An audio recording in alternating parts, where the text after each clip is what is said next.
Ini kami Bhinneka Tunggal Ika. Mungkin teman-teman sudah melihat video saya ya, yang berbahasa Inggris. Di akhir itu kalau ini pesannya adalah Bhinneka Tunggal Ika, dan itu ngasih tahu ke mereka bahwa nih loh, kami bisa beragam, hidup beragam di Indonesia. Apapun ras kami, apapun agama kami bisa hidup bersama. Adapun pertemuan JK dan Ismail Haniyeh ini kembali mengingatkan pada permohonan mantan Menteri Hukum dan saya bertemu dengan Bapak Ismail Haniyeh dan juga beberapa tokoh-tokoh Palestina, termasuk dubesnya yang Fatah. Ya, mereka tentu sangat menghargai Indonesia sebagai negara yang penduduk Muslim terbesar. Kita bicarakan secara bersama-sama dengan mereka apa yang Indonesia dapat bantu kepada mereka. Kemarin itu Haniyeh dengan seluruh pimpinan daripada Hamas di sana, ada 10 orang kita bertemu dengan mereka di satu tempat dan itu di Doha, dan juga beberapa pihak lain kita bertemu untuk bagaimana upaya internasional. Bapak-bapak mengkritik kepergian orang-orang NU ke Israel bertemu dengan presiden. Tetapi bapak-bapak tidak mengkritik JK yang pergi bertemu dengan pemimpin Hamas. Padahal Hamas lah yang saat ini menawan 120 orang. Baik, silakan Pak Safik. Kita harus adil dari pikiran. Kita harus adil melihat situasi. Jujur saja kok, kami mencurigai itu bagian dari upaya Israel untuk menunjukkan bahwa ada banyak kelompok Muslim yang masih berdiri di sisi mereka. Saya khawatir bahwa standing position ini tidak memungkinkan terjadinya perdamaian.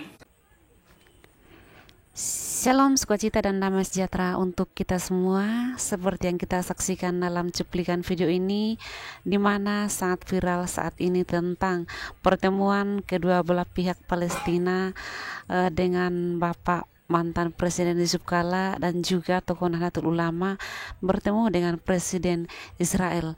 Namun disayangkan karena pertemuan Nahdlatul Ulama yang menjadi kontroversi saat ini, tetapi pada pertemuan Bapak Yusuf Kala dengan tokoh Hamas sah-sah saja dan itu dianggap sebagai suatu kebenaran. Seperti apakah, kita saksikan selengkapnya berikut ini.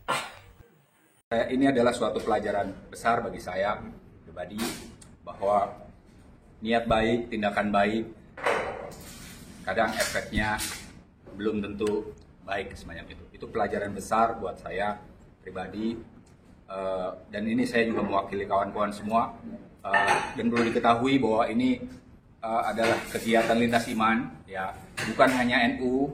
Ini juga tidak ada urusannya dengan NU secara kelembagaan, tapi secara personal, dan ini adalah dialog lintas iman. Pesertanya ada dari Kristen, dari Katolik, juga dari Yahudi dan Muslim semacam itu. Jadi ini kegiatan lintas iman, dan saya dalam hal ini sekali lagi saya meminta maaf atas segala yang terjadi, dan ini pelajaran yang penting buat saya, bahwa tadi saya ulangi lagi, tindakan dan niat baik itu efeknya ternyata mungkin saja buruk semacam itu. Mohon saudara-saudara semua jangan ganggu organisasi-organisasi tersebut. Juga mohon jangan menyerang keluarga kami. Ini kami mengaku salah, ya, karena tadi membuat ketidaknyamanan semacam ini. Mohon jangan hukum kami, terutama yang tidak melakukan tadi secara keras, gitu ya. Niatnya sekali lagi, niat yang kami lakukan di sana semuanya niatnya baik semuanya, tapi kami sadar bahwa ternyata niat baik, tindakan yang menurut kami baik itu belum tentu efeknya baik. Kalaupun ditanya sebenarnya ini misinya apa, misi utamanya adalah penelitian lapangan dan dialog lintas iman untuk perdamaian. Jihad terbesar menurut Nabi Muhammad adalah mengungkapkan kebenaran di hadapan pemimpin yang zalim.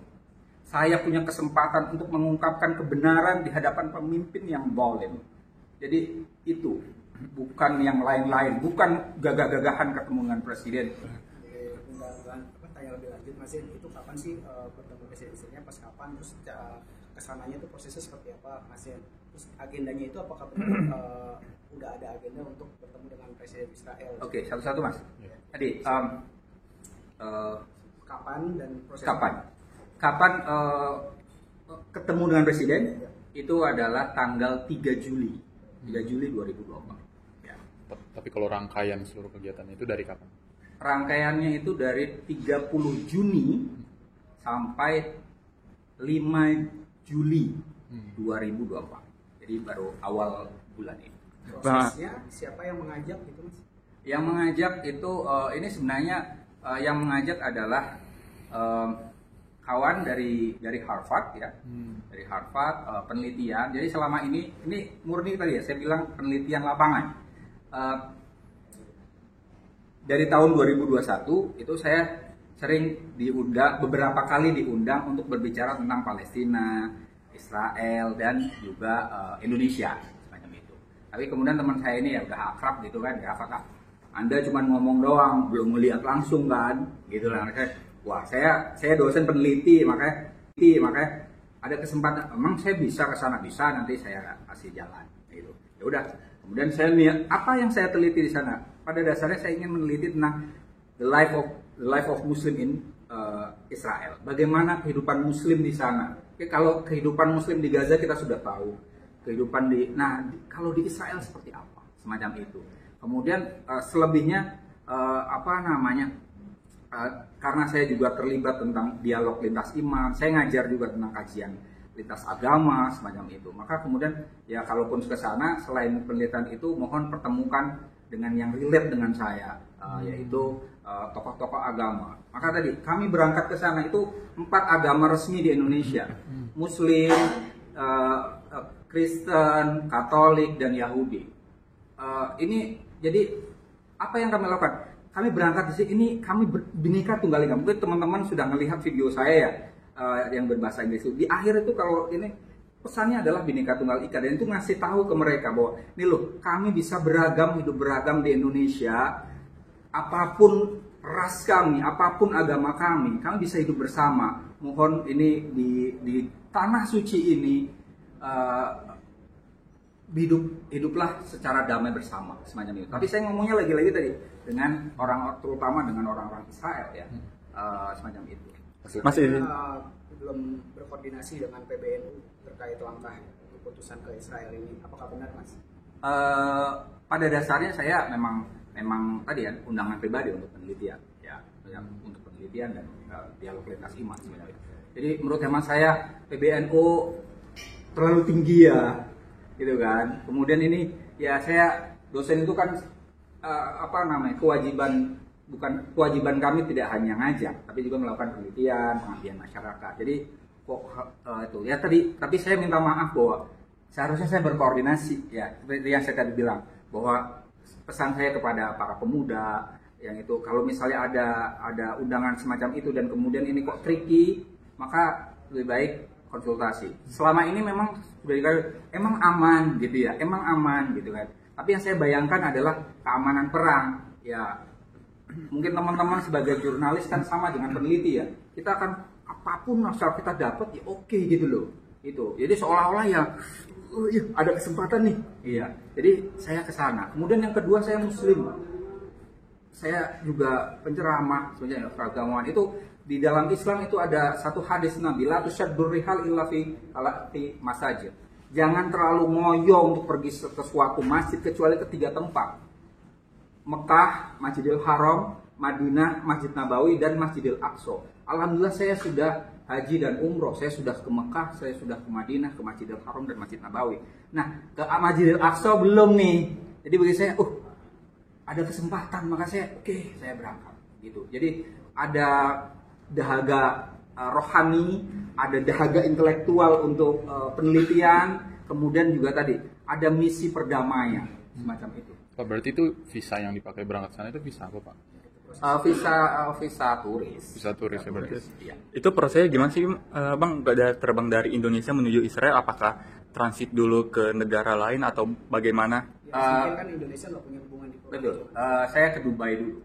Ke Dubai baru ke Israel. Jadi dari dari Indonesia ke Dubai langsung lanjut ke Israel. Kalau biayanya sendiri Pak, dari mana itu biayanya? Biayanya dari mungkin teman-teman sudah pada tahu ya bahwa ini organisasinya namanya iTrack ya, iTrack, tulisannya iTrack.org dulu. Sebenarnya ini nama kependekan dari Israel Track ya, Israel Track.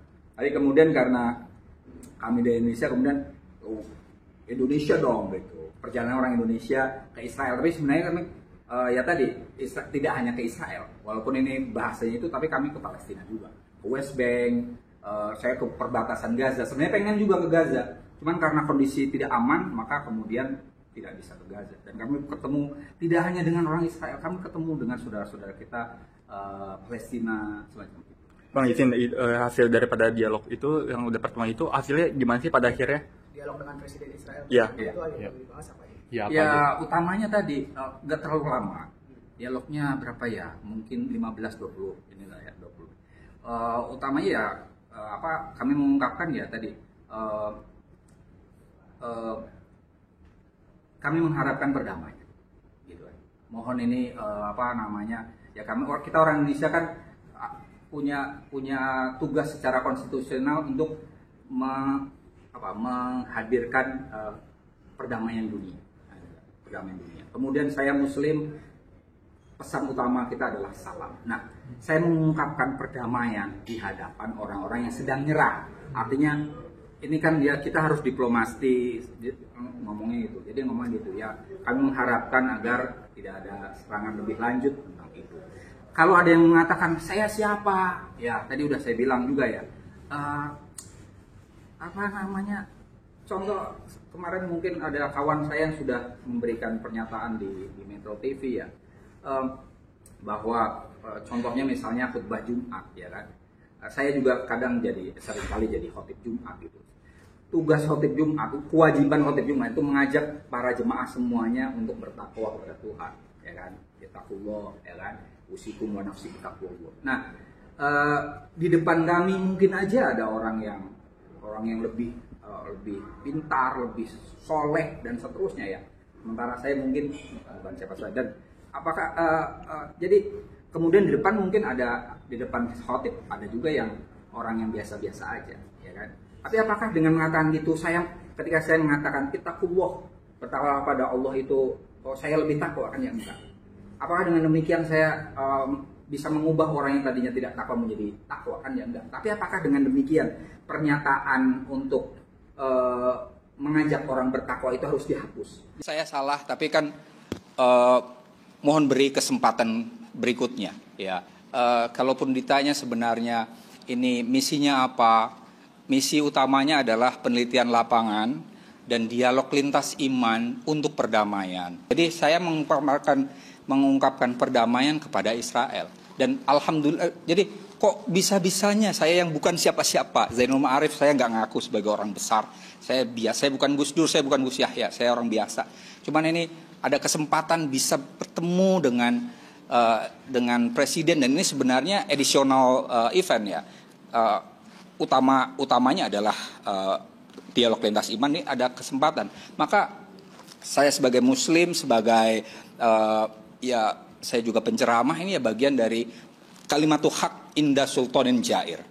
Jihad terbesar menurut Nabi Muhammad adalah mengungkapkan kebenaran di hadapan pemimpin yang... Saya Zainul Ma'arif dalam hal ini meminta maaf kepada masyarakat Indonesia, bil khusus umat Islam, bil khusus lagi kepada Nahdlatul Ulama dan organisasi yang di mana saya berada di sana, atas ketidaknyamanan yang muncul akhir-akhir ini terkait dengan kunjungan saya ke Palestina dan Israel. Sekali lagi saya mohon maaf, dan ini adalah suatu pelajaran besar bagi saya pribadi, bahwa niat baik, tindakan baik kadang efeknya belum tentu baik semacam itu. Itu pelajaran besar buat saya pribadi, dan ini saya juga mewakili kawan-kawan semua, dan perlu diketahui bahwa ini adalah kegiatan lintas iman, ya, bukan hanya NU. Ini juga tidak ada urusannya dengan NU secara kelembagaan, tapi secara personal. Dan ini adalah dialog lintas iman, pesertanya ada dari Kristen, dari Katolik, juga dari Yahudi dan Muslim, semacam itu. Jadi ini kegiatan lintas iman, dan saya dalam hal ini sekali lagi saya minta maaf atas segala yang terjadi, dan ini pelajaran yang penting buat saya, bahwa tadi saya ulangi lagi, tindakan dan niat baik itu efeknya ternyata mungkin saja buruk semacam itu. Kemudian lebih daripada itu, saya mengucapkan terima kasih atas masukan-masukan dari para kiai, baik dari PBNU, dari PWNU DKI Jakarta, juga dari Udusia, yang beri saya nasihat dengan sangat baik. Mohon saudara-saudara semua jangan ganggu organisasi-organisasi tersebut. Juga mohon jangan menyerang keluarga kami. Ini kami mengaku salah, ya, karena tadi membuat ketidaknyamanan semacam ini. Mohon jangan hukum kami, terutama yang tidak melakukan tadi secara keras, gitu ya. Kemudian pesan kedua untuk para pemuda, ya, mohon juga berhati-hati ketika ada undangan dari luar dan seterusnya, itu perlu dikonsultasikan. Kalau kita di Muslim, paling tidak kita perlu mengkonsultasikan ke kiai-kiai kita agar ya tadi niatnya, sekali lagi, niat yang kami lakukan di sana semuanya niatnya baik semuanya, tapi kami sadar bahwa ternyata niat baik, tindakan yang menurut kami baik itu belum tentu efeknya baik. Itu saja mungkin. Terima kasih teman-teman wartawan. Mohon menurut hemat saya ini cukup, ya. Saya salah, tapi kan mohon beri kesempatan berikutnya. Kalaupun ditanya sebenarnya ini misinya apa, misi utamanya adalah penelitian lapangan dan dialog lintas iman untuk perdamaian. Saya kenapa kok ketemu dengan presiden semacam itu, ya? Karena presiden Israel, dalam hal ini Israel sedang menyerang Palestina. Maka ketika kami menyatakan perdamaian, maksudnya apa? Maksudnya adalah, wahai Israel, jangan menyerang Palestina lagi, damai, gitu. Jadi saya mengungkapkan perdamaian kepada Israel. Dan alhamdulillah, jadi kok bisa-bisanya saya yang bukan siapa-siapa, Zainul Ma'arif, saya nggak ngaku sebagai orang besar. Saya bukan Gus Dur, saya bukan Gus Yahya, saya orang biasa. Cuman ini ada kesempatan bisa bertemu dengan presiden, dan ini sebenarnya additional event, ya.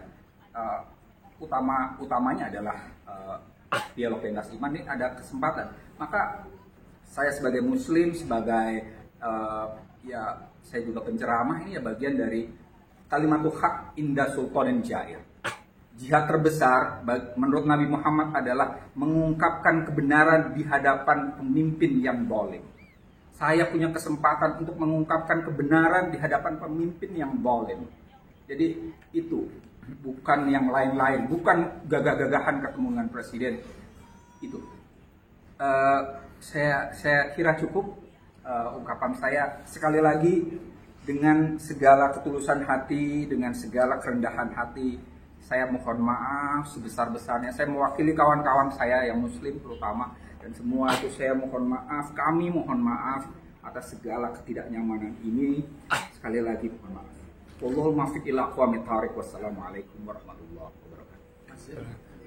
Mas, pertanyaan lebih lanjut, Mas, itu kapan sih bertemu presiden-presidennya, pas kapan, terus kesananya itu prosesnya seperti apa, Mas? Terus agendanya itu apakah benar udah ada agenda untuk bertemu dengan presiden Israel? Oke, satu-satu, Mas. Tadi kapan dan proses kapan ketemu dengan presiden? Itu adalah tanggal 3 Juli 2024. Ya. Tapi kalau rangkaian seluruh kegiatan itu dari kapan? rangkaiannya itu dari 30 Juni sampai 5 Juli 2024. Jadi baru awal bulan ini. Prosesnya siapa yang mengajak gitu Mas? Yang mengajak itu ini sebenarnya yang mengajak adalah kawan dari Harvard ya, dari Harvard penelitian. Jadi selama ini murni tadi ya saya bilang penelitian lapangan. Dari tahun 2021 itu saya sering diundang, beberapa kali diundang untuk berbicara tentang Palestina, Israel dan juga Indonesia semacam itu. Tapi kemudian teman saya ini ya udah akrab gitu kan, ya apa Anda cuma ngomong doang, belum melihat langsung kan, gitu lah. Wah saya dosen peneliti, makanya ada kesempatan. Emang saya bisa ke sana, bisa, nanti saya kasih jalan. Gitu. Ya udah. Kemudian saya lihat apa yang saya teliti di sana. Pada dasarnya saya ingin meneliti tentang the life of Muslim in Israel. Bagaimana kehidupan Muslim di sana. Oke, kalau kehidupan Muslim di Gaza kita sudah tahu. Kehidupan kalau di Israel seperti apa, semacam itu. Kemudian selebihnya karena saya juga terlibat tentang dialog lintas iman, saya ngajar juga tentang kajian lintas agama semacam itu. Maka kemudian ya kalaupun ke sana selain penelitian itu mohon pertemukan dengan yang relate dengan saya, yaitu tokoh-tokoh agama. Maka tadi kami berangkat ke sana itu 4 agama resmi di Indonesia, Muslim, Kristen, Katolik dan Yahudi. Ini jadi apa yang kami lakukan? Kami berangkat di sini, kami Bhinneka Tunggal Ika. Mungkin teman-teman sudah melihat video saya ya, yang berbahasa Inggris itu. Di akhir itu kalau ini pesannya adalah Bhinneka Tunggal Ika, dan itu ngasih tahu ke mereka bahwa nih loh, kami bisa beragam, hidup beragam di Indonesia. Apapun ras kami, apapun agama kami bisa hidup bersama. Mohon ini di tanah suci ini hiduplah secara damai bersama semacam itu. Tapi saya ngomongnya lagi-lagi tadi dengan terutama dengan orang-orang Israel ya, semacam itu. Mas izin. Belum berkoordinasi dengan PBNU terkait langkah keputusan ke Israel ini, apakah benar Mas? Pada dasarnya saya memang tadi ya undangan pribadi untuk penelitian ya, untuk penelitian dan dialog lintas iman sebenarnya. Jadi menurut hemat saya PBNU terlalu tinggi ya, gitu kan. Kemudian ini ya saya dosen itu kan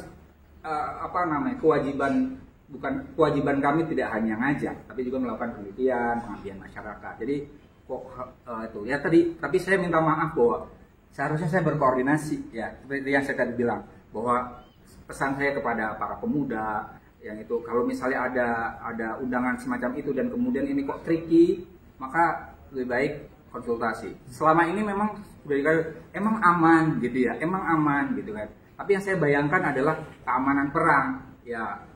Mungkin teman-teman sebagai jurnalis kan sama dengan peneliti ya. Kita akan apapun asal kita dapat ya oke gitu loh. Itu. Jadi seolah-olah ya ada kesempatan nih. Iya. Jadi saya ke sana. Kemudian yang kedua saya Muslim. Saya juga penceramah sebenarnya keagamaan itu. Di dalam Islam itu ada satu hadis Nabi, la tusyaddur rihal illa fi masajid. Jangan terlalu ngoyo untuk pergi ke suatu masjid kecuali ke 3 tempat. Mekah, Masjidil Haram, Madinah, Masjid Nabawi dan Masjidil Aqsa. Alhamdulillah saya sudah haji dan umroh. Saya sudah ke Mekah, saya sudah ke Madinah, ke Masjidil Haram dan Masjid Nabawi. Nah, ke Masjidil Aqsa belum nih. Jadi bagi saya, ada kesempatan, maka saya saya berangkat gitu. Jadi ada dahaga rohani, ada dahaga intelektual untuk penelitian, kemudian juga tadi ada misi perdamaian semacam itu. Pak, berarti itu visa yang dipakai berangkat sana itu visa apa Pak? Visa turis. Visa turis ya berarti. Iya. Itu prosesnya gimana sih Bang? Terbang dari Indonesia menuju Israel, apakah transit dulu ke negara lain atau bagaimana? Mungkin kan Indonesia nggak punya hubungan diplomatik. Betul. Saya ke Dubai dulu. Ke Dubai baru ke Israel. Jadi dari Dubai, dari Indonesia ke Dubai, langsung lanjut ke Israel. Kalau biayanya sendiri dari mana biayanya? Biayanya dari mungkin teman-teman sudah pada tahu ya bahwa ini organisasinya namanya iTrack ya. iTrack, tulisannya iTrack.org dulu. Sebenarnya ini nama kependekan dari Israel Track ya, Israel Track. Tapi kemudian karena kami di Indonesia, kemudian Indonesia dong gitu, perjalanan orang Indonesia ke Israel. Tapi sebenarnya kami ya tadi tidak hanya ke Israel, walaupun ini bahasanya itu, tapi kami ke Palestina juga, ke West Bank, saya ke perbatasan Gaza. Sebenarnya pengen juga ke Gaza, cuman karena kondisi tidak aman, maka kemudian tidak bisa ke Gaza. Dan kami ketemu tidak hanya dengan orang Israel, kami ketemu dengan saudara-saudara kita Palestina selanjutnya. Bang izin, hasil daripada dialog itu yang udah pertemuan itu hasilnya gimana sih pada akhirnya? Dialog dengan Presiden Israel Iya. itu yang dibahas apa aja? Ya, apa Ya aja? utamanya tadi nggak terlalu lama. Dialognya berapa ya? Mungkin 15-20 inilah ya 20. Utamanya ya kami mengungkapkan ya tadi kami mengharapkan perdamaian. Gitu. Mohon ini ya kita orang Indonesia kan punya tugas secara konstitusional untuk menghadirkan perdamaian dunia. Kemudian saya Muslim, pesan utama kita adalah salam. Nah, saya mengungkapkan perdamaian di hadapan orang-orang yang sedang nyerah. Artinya ini kan kita harus diplomasi ngomongnya itu. Jadi ngomong gitu ya. Kami mengharapkan agar tidak ada serangan lebih lanjut tentang itu. Kalau ada yang mengatakan saya siapa, ya tadi udah saya bilang juga ya. Contoh kemarin mungkin ada kawan saya yang sudah memberikan pernyataan di Metro TV ya, bahwa contohnya misalnya khutbah Jumat ya kan. Saya juga kadang seringkali jadi khotib Jumat gitu. Tugas khotib Jumat, kewajiban khotib Jumat itu mengajak para jemaah semuanya untuk bertakwa kepada Tuhan, ya kan? Taqwallah, ya kan? Usikum wa nafsi taqwallah. Nah, di depan kami mungkin aja ada orang yang lebih pintar, lebih soleh dan seterusnya ya. Sementara saya mungkin bukan siapa saja. Dan apakah jadi kemudian di depan mungkin di depan khotib ada juga yang orang yang biasa-biasa aja, ya kan? Tapi apakah dengan mengatakan gitu ketika saya mengatakan ittaqullah, bertakwa pada Allah itu saya lebih takwa kan ya enggak? Apakah dengan demikian saya bisa mengubah orang yang tadinya tidak takwa menjadi takwa kan ya enggak? Tapi apakah dengan demikian pernyataan untuk mengajak orang bertakwa itu harus dihapus?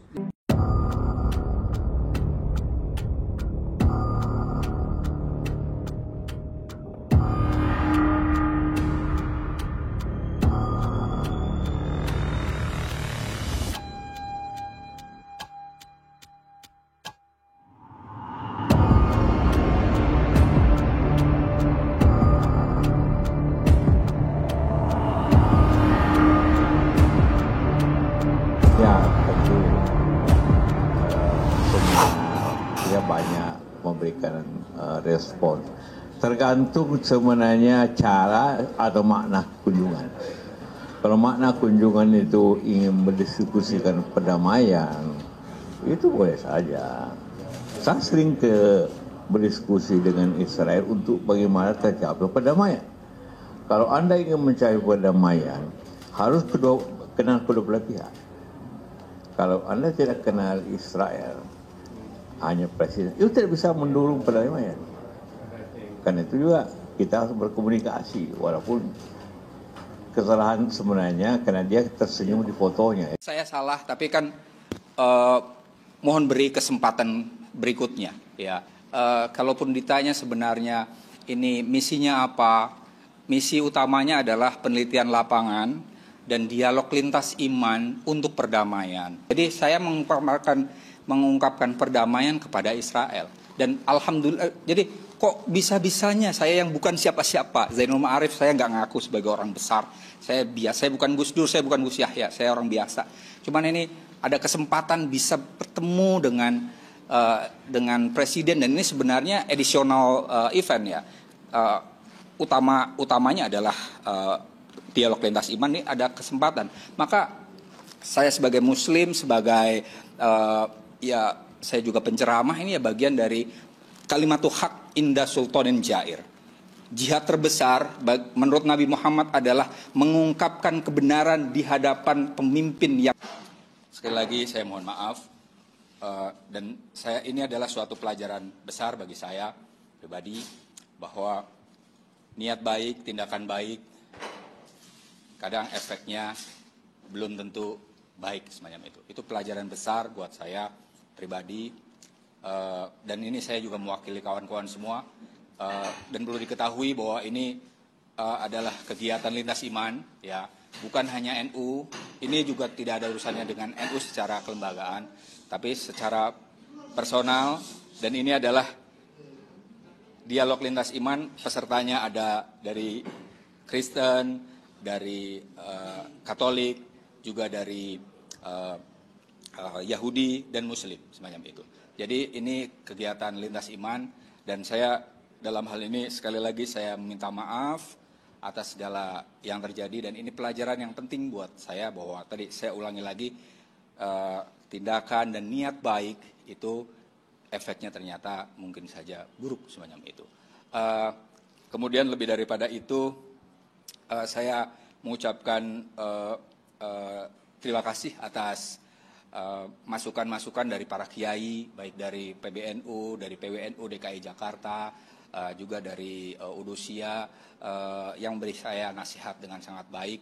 Mohon saudara-saudara semua jangan ganggu organisasi-organisasi tersebut, juga mohon jangan menyerang keluarga kami. Ini kami mengaku salah, ya, karena tadi membuat ketidaknyamanan semacam ini. Mohon jangan hukum kami, terutama yang tidak melakukan tadi secara keras macam itu, ya.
Saya bertemu dengan Bapak Ismail Haniah dan juga beberapa tokoh-tokoh Palestin, termasuk dubesnya yang Fatah.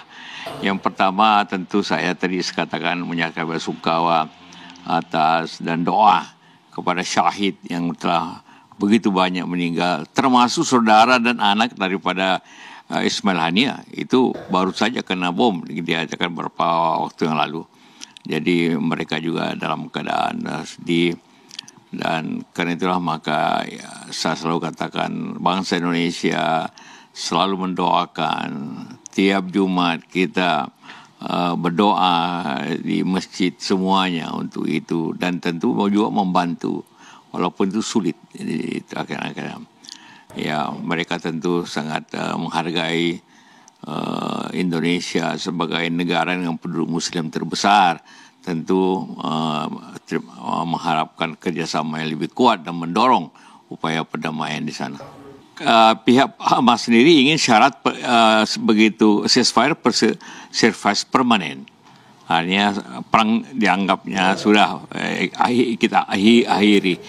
Dan pihak Israel belum pada pendirian untuk menjadi ceasefire tetap, tapi sejauh itu masih ingin tetap untuk menghabisi Hamas. Ini menjadi perjuangan semua bangsa untuk berjuang bahwa ini setiap permanen itu, setiap ceasefire agar permanen.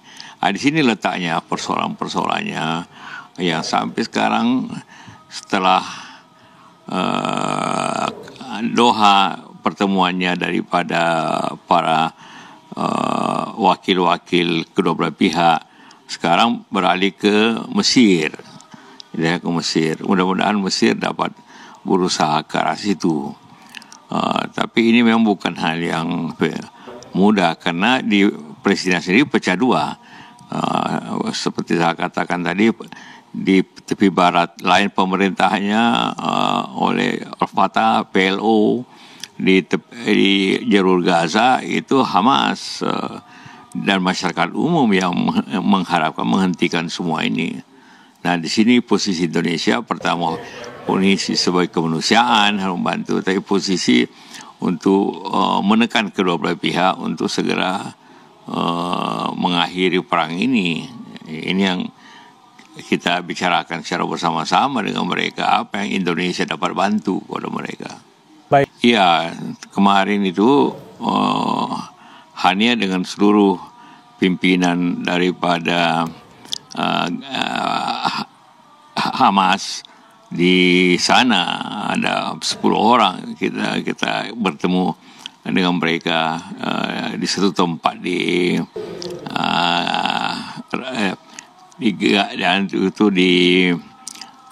Doha, dan juga beberapa pihak lain kita bertemu untuk bagaimana upaya internasional, karena Amerika juga punya konsep, dan sebenarnya Hamas sudah menerima konsep itu, tapi masih ada perbedaannya dengan pihak Israel, dan ini memang agak ketat sekali. Memang saya kira pihak Israel menunggu pemilu di Amerika, karena ini kan inti daripada ini memperpanjang masalah, karena bantuan Amerika sangat berpihak ke Israel kan, malah mengirim peluru begitu banyak, mengirim roket, walaupun tentu kita juga mendoakan, karena Trump baru saja ditembak kan, tapi luka, dan mudah-mudahan dia mau merubah sikapnya nanti Amerika itu setelah Trump untuk dia berusaha betul untuk menjaga perdamaian di sana. Baik. Dan saya katakan kepada mereka bahwa begitu Anda ceasefire dan membutuhkan ini, Indonesia akan kirim tentara untuk menjaga perdamaian itu. Ya, saudara terkasih, polemik antara Palestina dan Israel seolah tak akan pernah berakhir, dan entah sampai kapan akan berakhir. Inilah yang selalu menjadi perdebatan yang begitu hangat saat ini, terlebih karena viralnya pertemuan antara tokoh Nahdlatul Ulama dengan pihak Presiden Israel. Begitu juga pertemuan antara Bapak Yusuf Kalla dengan para tokoh Hamas. Kedua pertemuan ini menjadi perbincangan hangat saat ini, tetapi lebih cenderungnya curiga negatif kepada pertemuan tokoh Nahdlatul Ulama. Entah mengapa kecurigaan negatifnya berlebihan kepada tokoh Nahdlatul Ulama. Saudara, marilah kita tetap rukun dengan damai di negara kita tercinta Republik Indonesia ini. Bersatu kita teguh, bercerai kita runtuh. Demikian saudara, Tuhan Yesus memberkati dan shalom untuk kita semua.